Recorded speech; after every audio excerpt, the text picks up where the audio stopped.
address McCracken County Fiscal Court meeting July 24, 2023. And Madam Clerk, call roll, please. Commissioner Abraham? Present. Commissioner Bartleman? Here. Judge Clymer? Here. And Commissioner Jones? Commissioner Jones won't be here with us, had a conflict. But we do have a quorum. Commissioner Bartleman, you offer our pledge, please. Let us pray. Father, we thank you for the blessings of this day. We thank you for the opportunity we have to serve this county. Pray you just be with us as we make decisions that we can do things that are better for all. Father, we pray for our first responders as they go out to keep the community safe. Just give them safety and wisdom as they perform their duties. We also pray for our emergency service workers in this time of flooding and all kinds of events, hail, all kinds of events going on. Just be with them, and we just appreciate the dedication and the hours they spend, again, serving the people of this county. Father, we're so thankful for what you do for us. It's in Jesus' name we pray. Amen. Amen. Stand and join me in the pledge, please. I pledge allegiance to the flag of the United States of America and to the republic for which it stands, one nation, under God, indivisible, with liberty and justice for all. All right, first up is the consent agenda. It is ordered to approve the consent agenda for July 24th, 2023, McCracken County Fiscal Court. So move. Second. Any discussion? All in favor, aye. Aye. Opposed, no. That carries. I don't have the numbers. It is ordered that the necessary cash transfers in the amount of $795,000 be made in order to pay county bills and payroll approved July 24th, 2023. Move Second. Any discussion? All in favor, aye. Aye. it. Aye. No. That carries. It is ordered to approve the voucher claims register from July 10th, 2023 to July 24th, 2023 to show county bills in the amount of $773,434.85 were paid. So move. Second. Any discussion? All in favor, aye. Aye. Aye. Opposed, no. That carries. Then we've got some discussion on the payroll grid policy. Steve, you handling that? To be brief, we've drafted an ordinance and that I think we'll be ready to bring you at the next meeting. We've just passed it around the judge executive's office, and we've got some things to verify, but we want this ordinance to basically do a handful of things. Some of them are sort of cleanup things that we needed to do from the other ordinances. But the operative thing, and I'll read you the language we're working on now.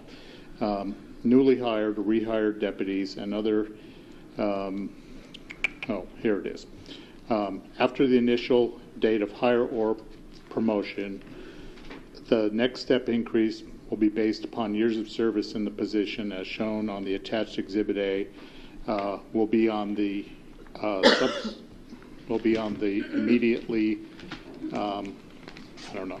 I brought the wrong one, but the language is after date of hire and or promotion on the very next July 1, whenever that occurs, you'll go to step 2, and that fixes it throughout the table. It fixes it for internal promotion. It fixes it for new hires. So it takes out the long waiting period, and then makes it easier for us to administer. Because everything becomes a July 1 thing. So the reality is it will happen in advance rather than In a reverse. post. Yeah. Right. And then the only effect is the first year. After the first year, it's caught up. Right. Okay. Well, we have a copy of that too. Yeah. Before you review. Yeah. We're about ready to start circulating Okay. it to the other departments to look at. Sounds good. And that takes care of the issue I brought. Does that Yes. take care of that? I believe so. Okay. All right. And we'll get a copy of that before we Yes. vote on it. Appreciate Yeah. it. Well, it makes it the very next July 1. So, I mean, as a practical matter, somebody hired June 30 could get that 1 year bump the next day. Gotcha. But it doesn't go retroactive. It doesn't go back and because there's been some discussion about whether we want to make it retroactive. And internally we decided we thought that we could not for a couple of reasons. One is we were not sure that we were allowed to go back and do retroactive. at least absent there being a mistake made. And if there was no mistake, we now believe it's better to do grid this way. So when you say, does it do what you wanted to do, I don't know if you're saying you were one that said something about going retroactive and paying a year ago or maybe even longer ago for people who pertain to this grid now. Right, someone came on July 2nd, and they'd have to wait the whole year before they got whatever bump that was due them. They got that, but it wasn't retroactive to the year that to the previous when they were eligible for it. So you get it when your anniversary date comes around, but when you started July 2nd and you wait a whole year to come back, you come back to July 2nd. Right. You don't get the retroactive pay when you started. Right. But you get that year bump within a year. Okay, and you said we didn't know if we could legally do that. Is that what you? Yeah, we didn't do the research to see if it can be done because we felt like we had. I think from our last meeting's discussion, I thought that the tenor was pretty much that if we could accomplish this, make everybody eligible within 1 year, that was going to be acceptable. Well, I want you to, because you're the one that brought up about the retroactive part. Right, and since I did, I would think it would be worth the effort to check and see if we can do that legally. If we can't, we can't. Why do we want to do that? Why not? Why wouldn't we want to do it? This will catch up to it. But it doesn't address the retroactive pay, though. So if we can't do it, then I totally understand that. We move on. But if we can and we're choosing not to, then to me, I'm like, why are we choosing not to? Well, I don't understand. I think this solves the problem. Does it give retroactive pay to the employees? Well, That was my issue. Now, I don't know. You may have been thinking about something else. yeah. Well, we're fixing this for new employees that are hired. And it'd be pretty hard to go back and do retroactive for all the old employees. But this fixes it now. Well, I think what our thinking was, and we've had some discussions internally, and we discussed it some last meeting. My feeling from the last meeting was that everybody was on board to this fix of the new hire potentially gets a year bump within a few days, certainly gets it within the first year. And so this new grid that we've created to give people the raise, what do we call it, the step or, into the next tier, it's our thought all along was the new person gets a raise when at a 1 year anniversary. And so this actually, for the new hire or the new promoted person, a private or a street deputy, base level deputy goes to whatever. I don't even know what the next level is in the department, but gets a promotion to the next, say, corporal or sergeant or whatever, also gets that raise at the 1st July, even if they just got the promotion, a week, Right. 2 months earlier. But I didn't believe that, to me, to research whether we can go back and retroactively pay somebody for something that none of our ordinances, none of our pay scales provide for that. And so if we're going to pay somebody retroactively, what's the basis for doing that? Unless, I guess you'd say, we're going to now say, beginning whenever we enact this ordinance, anybody who has would have gotten an annual raise had we had this in effect a year ago gets the raise. Well, I don't think it follows. I totally understand it would be a new policy because we haven't done that before.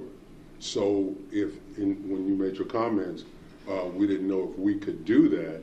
That means to believe like, well, okay, maybe legally there's something that would prohibit us from doing that. And if that's the case, okay, we can't do it, and this will suffice. But if we retroactively speaking, if we can, then my whole point of bringing it up in the first place was, why wouldn't we do that? So I hear what you're saying, what Steve's talking about moving forward, and I totally understand it would be a new policy starting whenever we voted on it to put it in action. But moving forward, that's what we would do. Now, if we can't do that, Well, now moving forward, I'm talking retroactively. So what Mr. Doolittle is talking about is fine, but I don't think that addresses the issue that I had. So again, I just think, I mean, put it most simply, I guess, is that in order to pay somebody retroactively more money than we paid them in the past, we have to have that based on some ordinance, some pay scale that we've all agreed upon and adopted. And I guess what you're saying is this new policy would include in their language that somebody who was hired 6 months ago would actually, I don't know, would it be when you think that through, we're past July 1. I guess, would your position be that they should have on this past July 1, 23 days ago, that person should have gotten that was eligible. That was eligible. Well, they wouldn't be eligible because there was nothing in our statutes or ordinances that. No, I totally get that, and this would be, like I said before, this would be a new policy, and so moving forward after adoption, then my concern would be taken care of. Well, I think it would be a nightmare to try to calculate how much they were due, because if they were hired in 2019, and that's the year that they had to wait extra time, you'd have to go back and figure out what the salary was in 2019 and the amount that it'd be a nightmare to go back and do that. It would be, and you couldn't pay them on the current rate. It would be moving forward. I'm not saying go back to 2010, because we don't have any policy right now to do that. It'd be a nightmare to calculate how much they were due to retroactive. Well, what's the example of what if you're saying retroactive, I guess maybe that's the. Mr. Doolittle, you understand what I'm saying? I think what the commissioner is saying is that, and correct me if I'm wrong, so I'm going to use an example. Say somebody is hired in February. Under current policy, they would wait 16, 17 months before they got their next step increase. What I think he's suggesting is so that when that next step increase occurs, we go back and capture that February to July increment and add that onto their pay. Good. Okay, so somebody hired 5-6 months ago, because this was not enacted July 1, they didn't get something. Correct, because they hadn't worked a year. And so they then have to wait until the next July 1, a year and a half later, to get that. And he's saying add their step increase they're due, and then go back and capture, pay them retroactively for that 6 months at that point.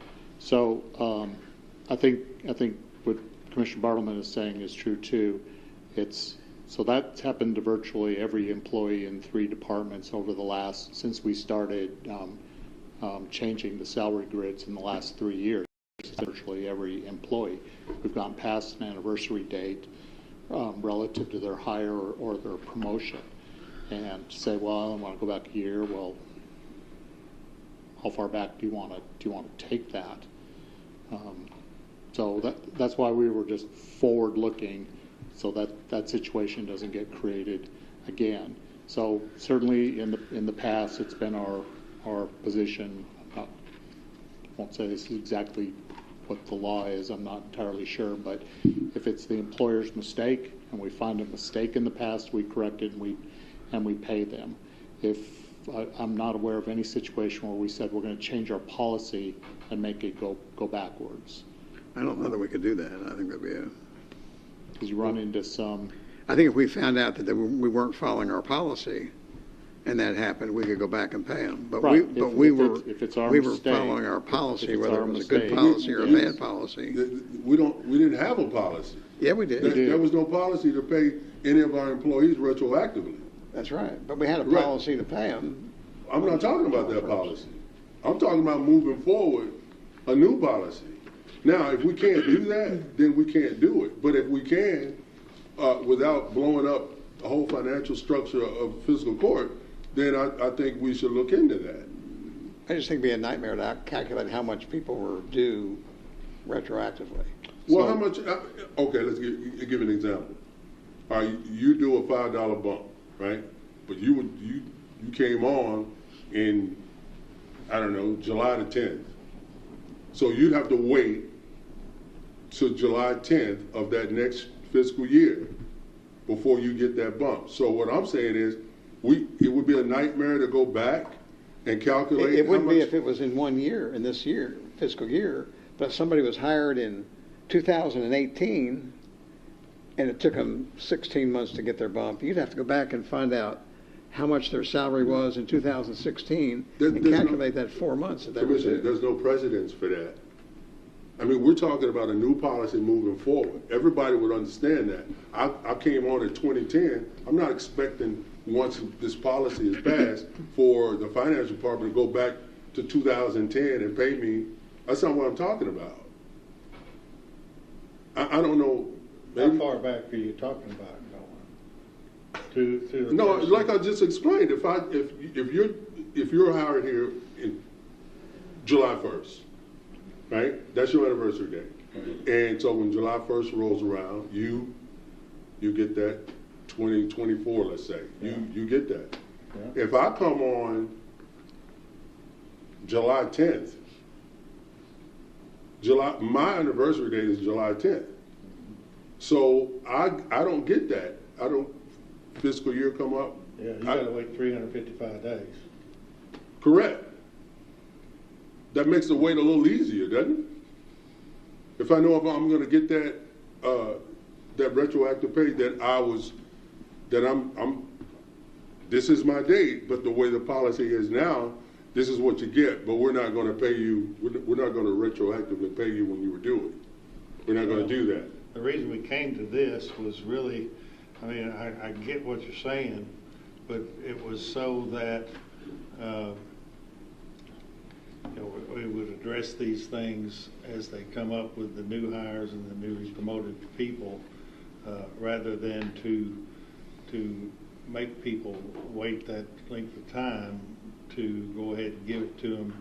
The June 1 employee gets a 1-year raise, even though he's only worked for 30 days. He gets the 1-year raise on July 1. But it's another thing entirely then to go back and say that somebody, go back, and I don't know, were you talking about going back just 1 year or more than 1 year? Or I think you're just talking about going back up to 1 year. Like I said, Judge, right now, there's nothing, we don't have anything on the books that addresses retroactive pay when someone reaches their anniversary date. Now, what you're talking about, that's okay, but that doesn't address what my concerns were.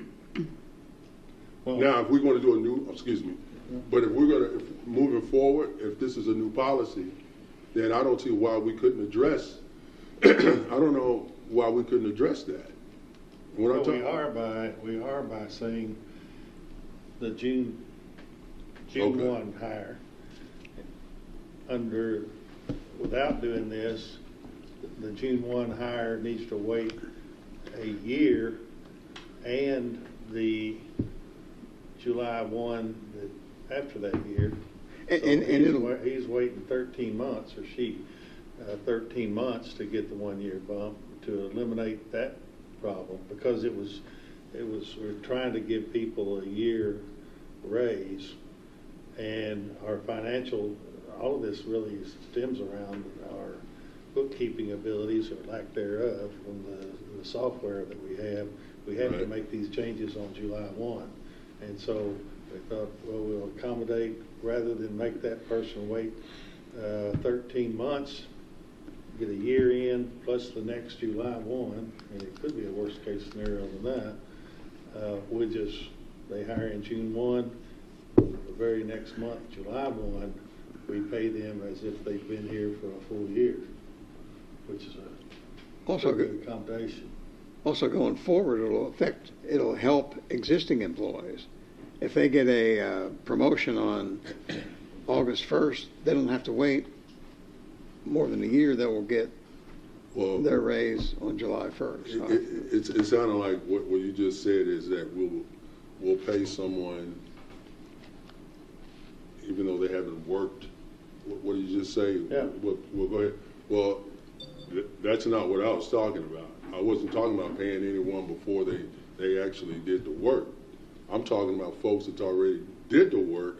They get their raise, but the date that they got it was 6 months ago, but they didn't get the bump until now. They were eligible for it back here, but they didn't get it. So we're going to retroactively, okay, then we're going to go back 6 months and we're going to give you what you should have gotten. That's what I'm talking about. Now, you're talking about paying folks for ahead of time. that was never mine. That was never my discussion about that. So. But you're talking about paying them ahead of time when we don't even have anything on our books to say that. I guess you'd want to amend this to say, and anyone who should have received this, or I guess just make it retroactive for anybody who, well. I think this takes care of the bump, because any existing employees will get their bump early rather than having to wait an extra time. So they will catch up to their bump by this new policy. Because if they were hired July 2nd, they used to have to wait more than a year. And now, if they're hired July 2nd, they're going to get their bump on July 1st. They won't have to wait. Okay. If they were hired on January 1st, they'll get their bump. So it'll really fix itself. This policy will fix it by giving even the existing employees, am I right, Steve? This policy will help the existing employees by giving them their bump 6 months early rather than 18 months early if they were hired on January 1st. So it'll catch it. It'll fix itself. Yeah, I don't Yeah. know about Yeah, that. it'll fix But itself. you know what? In keep in mind that If we give them a retroactive bump, then give them an early bump, we're going to be paying them twice. So this will Wow. fix it. Yeah, that wouldn't necessarily fix it, but you'd be paying someone in addition to what my concern was never about paying someone early. My conversation was about when someone came eligible for the pay raise and they had to wait, that their anniversary date was here. You're eligible for it right now, but you're not going to get it. So you get it when it comes around. Okay, here you go. But hey, I was due that back here. Well, you can't get that. Well, this fixes it. I think it was a nightmare to try to. They didn't have the as I understand it, we don't have the software to be able to say they get the raise on Yeah, October 1st rather than, Yeah, I understand that. and this takes care of it. I mean, I think the simplest way to probably maybe look at it is, I feel confident, and we can do the legal research if we need to, that we could not, if we cut out all these calendar things and everything, let's say we want to do an ordinance to say, beginning today, we're going to start paying retroactively anybody that was hired in the last year a salary greater than what they were hired in at. Just make it retroactive. I don't think that we can do that because we contracted with them and they accepted our offer to work for $18 an hour, that we could not now legally, I don't think, say, we're going to do an ordinance, say, no, not $18 an hour, $20 an hour.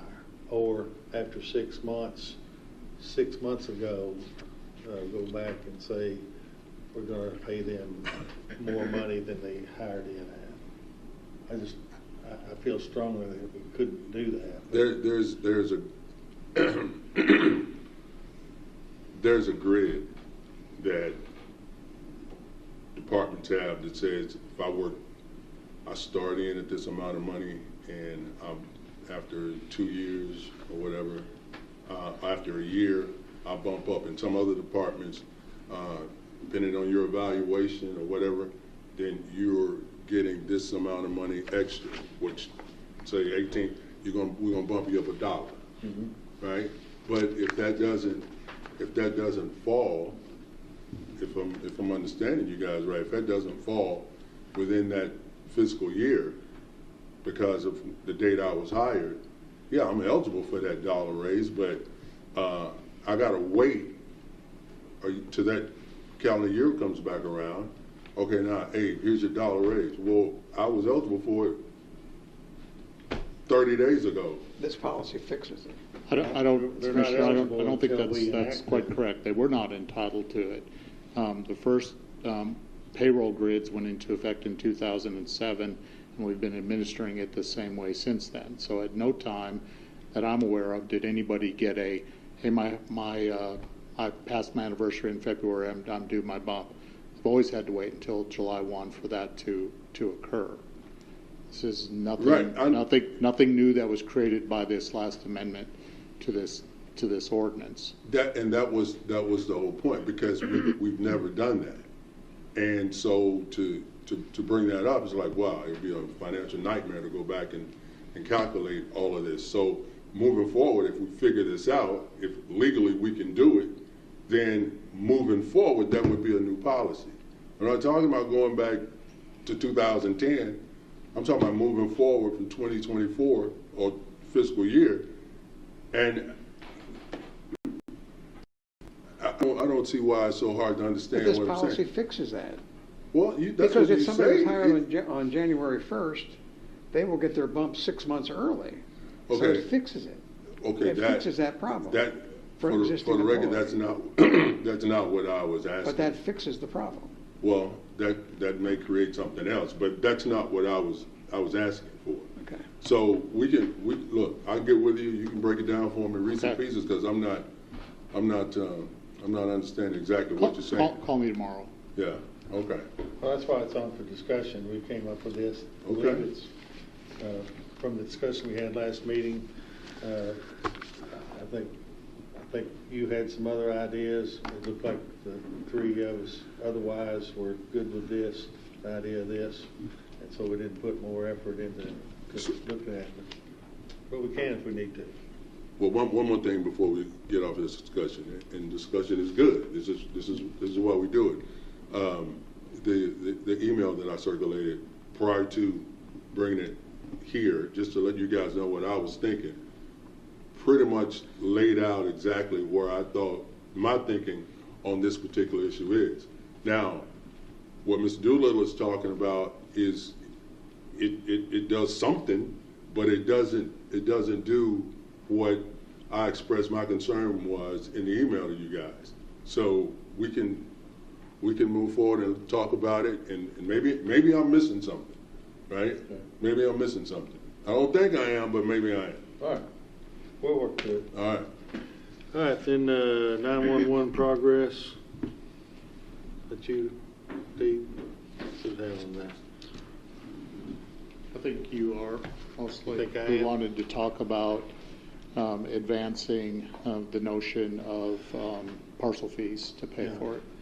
So Steve Doolittle and I met with the mayor and the city manager, I don't know, a week ago or thereabouts, talking about the possibilities of how we're going to pay for this 911, the emergency communication system, the hardware, the software, all the equipment, personnel, everything. It kind of boils down to two possibilities. One would be a fee that would be on a tax bill, so that it would occur once a year whenever people get their tax bill. That would be opposed to the other possibility, or I think probably the only other viable possibility is based on a water meter fee. The water meter fee, you get your water bill monthly, so it would be roughly a 12th. So every month you pay a 12th of whatever charge that is. We don't know at this point what the whole system's going to cost, so without knowing what it's going to cost and knowing the basis for the fees, we won't know how much the fee would be. But we had a talk with, can't remember his name now, but he was in Kenton County, the administrator there. They did this back some time ago. They went with the tax bill. There's been some litigation back and forth on various things, but we got some good information from that person about how it worked. They actually have a schedule, sort of like a grid. One of the concerns was, my concern, I think everybody's concern would be that we don't want to just split this evenly per population to pay the cost of this thing. We want people who potentially use or actually use 911 services more to pay more.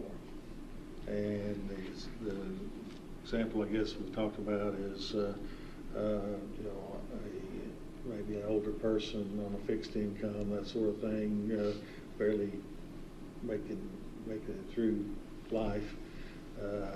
We don't think it's fair for that person to pay the same thing as Lowe's or Walmart or a big business.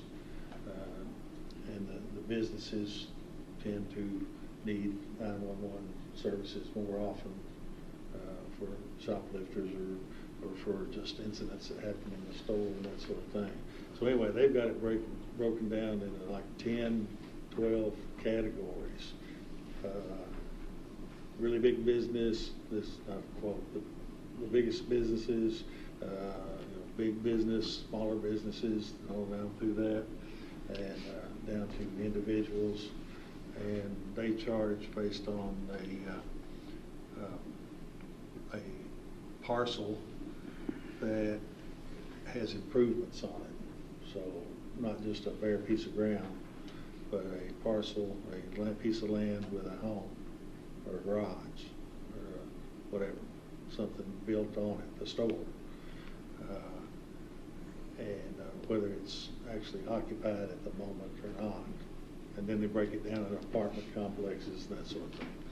So one problem with a tax or a water bill based fee with us is we have somewhere around 1,200 people that don't have a water bill because they're on a well. And so we'd have to locate those people individually and then figure out some other way to present them a bill, which will perhaps be on the tax bill anyway. So we're just kind of working through those things, trying to figure all that out. And, So do we know how many people approximately in the county on well, on that well water? On well? Yeah. Yeah, we're roughly 1,200 thereabouts. And they're probably all out in the county, outside of the city. So we'd have to locate them. That's probably not the hardest problem. The hardest problem may be in determining through the PVA. We're going to see we're meeting, is it next week? Well, not next week. Right after you get that. Okay. Within a couple of weeks, anyway, we're going to meet with PVA and some others to see what are their capabilities, how can we identify these parcel sizes, the parcels that have property on them, the number of people that live on Is the residential. Kenton County model, would that be easy to convert for our model? Will that work? Yeah, Will I they have think that so. pretty well? We may have to purchase some software. Yeah.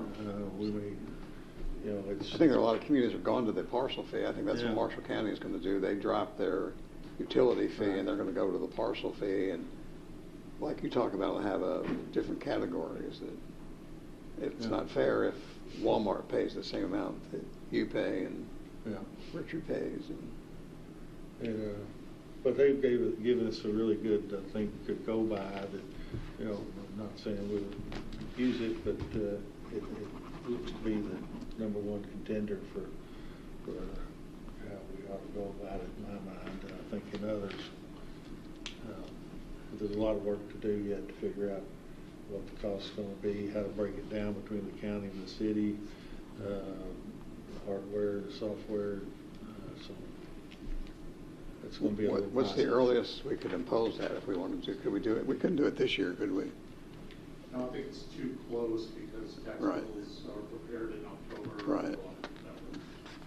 So it'd be 2024 probably before we. So that's kind of where that is. Any other discussion about any of that? All right, court orders, 5. It is ordered that the judge executive enter into a subrecipient agreement with the Lifeline Recovery Center for the amount of $10,000 per year for 4 years. This agreement establishes compliance with the order for opioid fund disbursement passed during the May 22nd, 2023 called meeting by the McCracken County Fiscal Court. So move. Second. That's the first of 3 of these orders here. I sent to y'all, I don't know if y'all received an email that, we discussed this. So this is just on the Lifeline. There's also the Purchase Health District and the West Kentucky Mental Health. We discussed and came to the conclusion to do a payment once a year for 4 years, and thinking it over, kind of sleeping on it, and it seems to me like we better serve the mission of this opioid money to just go ahead and disperse it to them, the full amount, so 4 times each of these things, so that, because I think that we're in the middle of this opioid crisis. I'm not sure why we would not expend it, disperse it to them all at one time. Perhaps they have some capital expenditure. Perhaps they could make better use of the lump sum money. It's the bird in the hand, I guess, thing. I think it's a safe bet that we'll still be able to fulfill that for the next 3 years in that amount. There's always the possibility, I suppose, that the opioid settlement stuff could change depending on who's in elected office up on high and that sort of thing. But in talking with the treasurer and others, if we're going to do it this way, it seems like we need to have a good, solid reason to be able to tell these folks, we've chosen you to be the recipients of this money. but we're only going to divvy it out 25% a year, rather than put it all in your hands and you make your best decision on what you can do with it. I'll make a motion, we amend the ordinance to make it a $40,000 lump sum payment in 1 year rather than 4 years. I think that makes sense. 10,000 isn't much money. I mean, you can't print a flyer for that information, but I think it makes sense to give them, even 40,000 isn't much to fight that, but it's. Is there a second on the amendment? Second. Any discussion on the amendment? You got something else to say? Yeah, I don't know if the math is going to work on that. We have 157 right now. We will get replenished on a schedule beginning sometime, we believe, this year. So the amendment was to do. I just want to make sure the math works out so that we have enough money to disperse now. So the problem is in putting a numerical value on it. Or is that what you're saying? He's just saying 4 times the 10,000.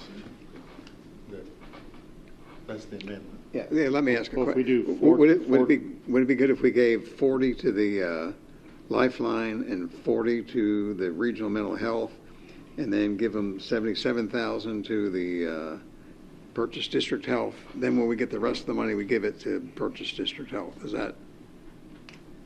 So if you're doing 40, 40, and then doubling purchase to 50. Yeah, then give them the other 50 when the money comes in. Does that make sense? Yeah, it could, as long as we don't exceed 157,000. Okay. Now. Yeah, go ahead. That'd be 130. So. The other thing, the way the subrecipient agreements are written right now, it's very specific on their application. For instance, Lifeline, the 10,000 is for training for each year. So I would suggest if we would bump it up, we probably need to spend a week or so working with the subrecipients to make sure that that agreement is in line with the money that you're wanting to give. Do we need to pass over this till you do that? Huh? I'm sorry, I didn't hear you. Yeah, until you resolve that and maybe renegotiate what they spend it for. They can wait 3 weeks at this point, they'll end up with more money sooner. So I think we've got so you're seeing the order, but there's a 3 or 4 page document that goes with that order. So you may have to renegotiate what's in that document. I don't know about renegotiating. Or just be more specific in It's it. out over 4 years, we'll have to make numbers. Okay, well, you can just pass over and table them. If it is, I'll withdraw my motion to amend. But you said we had 157 in the bank? 156 in change. 156. So we couldn't do 4 times 10 is 40, 4 times 25 is 100, and then 4 times 40. Be 180. So 40,000 plus 100 plus 40. 180,000. We got 156. Right. So we can't do that. I think what Steve was pointing out, though, that the way the agreement is now, it's 10,000 a year for training, that we have to reword what they're using it for. Did I understand that correctly? Or make it a 2-year agreement instead of 4 years. Yeah, and the other ones, there are other things included that they wanted that are not in the subrecipient agreement. So it's possible I could work with each one of them to fill up the rest of that money. Would you recommend we delay this until you resolve that in negotiations with them? Yes, as long as I know how much money we're talking about for each one of them. Not to exceed 156,000. Well, I mean, I think it sounds like what we're agreeing with is expending this money in the ratios that we have here and just not going over 156. Yeah, and I can do that. I can get the percentages like they are right now and spend it out to the 150. I can do that. Okay. Yeah. That's what we want to do, right? Yeah. So we'll table it then. Yeah, I motion we table, but we've amended it, right, to 40 on this one, but the other ones we'll just We didn't table. amend it, we were, Have we voted on the amendment? no. We did not vote on the amendment. I'll withdraw my motion for the amendment. Phil, withdraw your second. Absolutely. I'll Okay. draw the second. Okay. All right. Okay, I move we pass over A. Can we do all three of them at the same time, A, B, and C? Okay. I move we pass over A, B, and C to the next meeting. All right. Table, them, I Second. guess is what we're doing. Yeah, table. Move we table A, B, and C. All in favor, aye? All right. Opposed, Aye. no. All right. Table. Thank you. I think it's a good idea to give it all at once, because, again, it's not much money. You can't do much with that small amount each year. Okay. Somebody knows where we are. D. Okay. It is ordered that the judge executive is authorized to execute a contract with Axon for the sheriff's office as approved in Budget Ordinance 2023-10. Said contract in the amount of $397,129.20 provides for in-car camera systems. Axon is considered the sole source of compatibility of technology with the existing systems. It is further ordered that the treasurer is authorized to issue purchase orders and pay invoices related to the contract. So move. Second. Any discussion?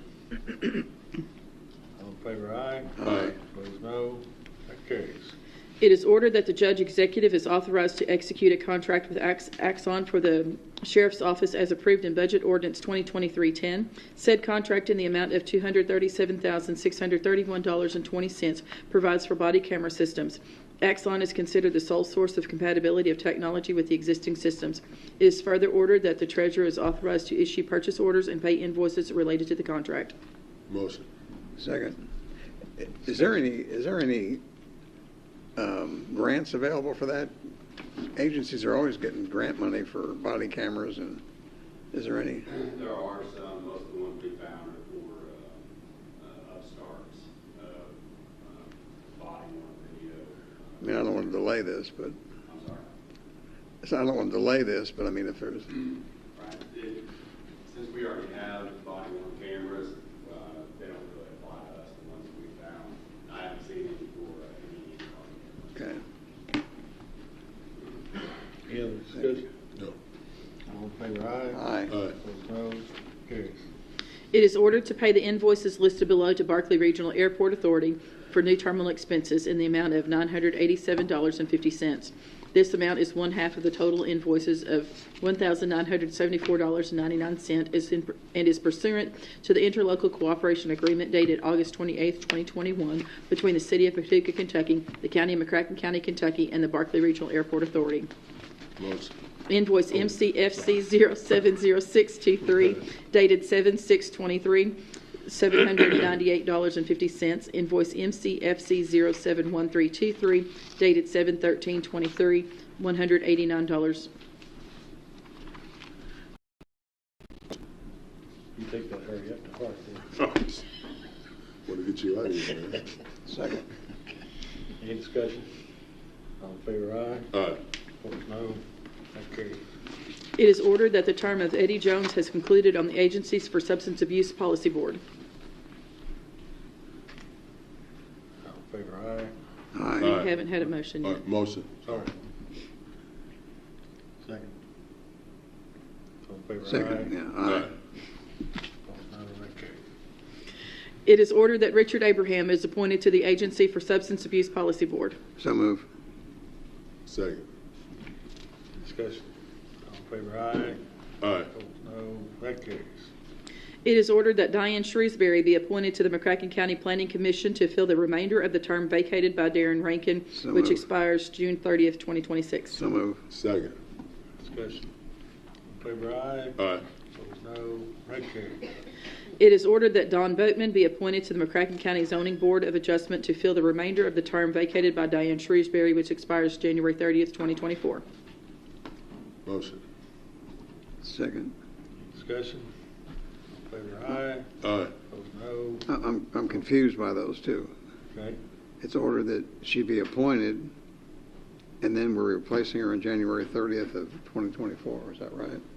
It says in the first one, she's filled a vacancy that expires on 2026. Then this one says that we're appointing someone to replace her. Am I right about that? Yeah, so Ms. Shrewsbury is currently the chairman of the Zoning Board of Adjustment. Her term is unexpired. we're promoting her in effect to the Planning Commission. Okay. So she's going to fill the unexpired term of And hold- Darren Rankin. hold both And so that creates a vacancy at Board of Adjustment, of which Don Boatman's going to take and fill Okay. out Ms. Shrewsbury's term. All right. I don't understand it, but I'll accept that. It's two different things. Screws up. All in favor, aye? Aye. Opposed, no. That carries. E. It is ordered that Karami Underwood be appointed to the Aging Committee as a joint appointment by McCracken County with the City of Paducah for a term ending June 30th, 2026. Motion. Second. Discussion? All in favor, aye? Aye. Opposed, no. That carries. It is hereby ordered that pursuant to KRS Chapter 67, the second reading and adoption of ordinance 2023-12 shall be conducted in summary format as follows.